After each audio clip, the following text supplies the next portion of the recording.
Sonia Nikhil love నిజమెంత? Friends ఎప్పుడు చూసినా సరే 'బిగ్ బాస్' సీజన్ 1 నుంచి ఇప్పటి వరకు లవ్ ట్రాక్స్ అనేవి జరుగుతూ ఉంటాయండి. ఓకే.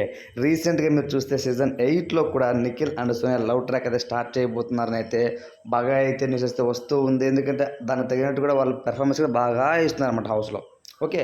సో, కాబట్టి ఈ తరుణంలో వాళ్ళు ఎంతవరకు అంటే చాలా మంది ఇప్పుడు నిఖిల్ కంటే ఫ్యాన్స్ ఎక్కువున్నారండి సోనియాతో పోల్చుకుంటే. సో, సోనియా వల్ల నిఖిల్ బ్యాడ్ అయ్యే అవకాశాలు చాలా మెండుగా కనిపిస్తున్నాయి అనేసి నిఖిల్ ఫ్యాన్స్ అయితే ఫైర్ అవుతున్నారనమాట. సో, కాబట్టి నిఖిల్ గాని తనతో దూరంగా ఉండకపోతే మాత్రం అతి త్వరలోనే ఎలిమినేషన్ అయిపోయే క్యాండిడేట్‌గా ఉన్నాడు అని అయితే ఇన్ఫర్మేషన్ అయితే బాగా వస్తూ ఉంది. సో, రీసెంట్‌గా వాళ్ళు నిన్నటి ఎపిసోడ్‌లో చూసుకుంటే వాటర్ బాటిల్ ఇస్తూ "నువ్వు సిగరెట్ మానేరా నీకోసం ఏమైనా ఇస్తాను" అనే మాట అయితే ఇన్‌స్టాగ్రామ్‌లో ఇప్పటికి ట్రెండింగ్‌లో ఉందండి. సో, నీకోసం ఏమైనా ఇస్తాను అంటే దానికి మీనింగ్ ఏంటి అనే విధంగా వాళ్ళు రకరకాలుగా ఆలోచన చేస్తున్నారనమాట 'బిగ్ బాస్' అభిమానులు. బట్ ఏది ఏమైనా సరే ఇదొక ఆట కాబట్టి ఆటగానే చూసుకుంటే మంచిది అన్నది నా ఒపీనియన్. ఎందుకంటే ఇప్పటివరకు 'బిగ్ బాస్' హౌస్‌లో సీజన్ 8 జరుగుతుంది కదా! ఒకటి అన్‌స్టాప్ అంటే సీజన్ 9 సీజన్స్ అనుకో. 9 సీజన్స్‌లో ఒక్క జోడీ అయినా పర్ఫెక్ట్‌గా ఉన్నారా అండి? అంటే లోపల కపుల్‌గా కాకుండా లోపలికి పోయిన తర్వాత ఫ్రెండ్స్ అయ్యి దాని తర్వాత కొంచెం లవ్ ట్రాక్ మొదలుపెట్టి బయటకొచ్చి ఒక్కరైనా జెన్యూన్‌గా ఉన్నారా?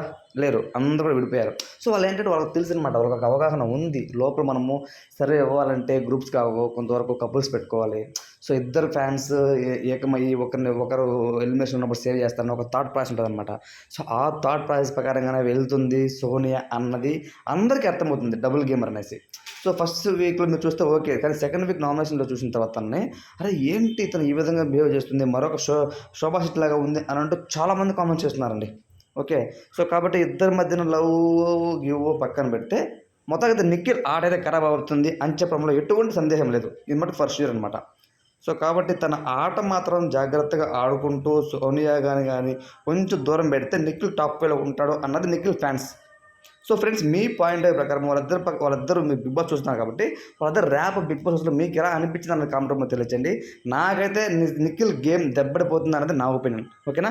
మీరు ఏమన్నారు కామెంట్ రూపంలో తెలియచేయండి. అలానే ఈ వీక్‌లో సోనియా ఆకుల గారైతే నామినేషన్స్ నుండి సేవ్ అయిపోయింది. అది నేను లాస్ట్ వీడియోలో చెప్పా. సో, ఇటువంటి 'బిగ్ బాస్' అప్డేట్స్ తప్పకుండా అయితే మన ఛానెల్ ఫాలో అయిపోండి. Thanks for watching.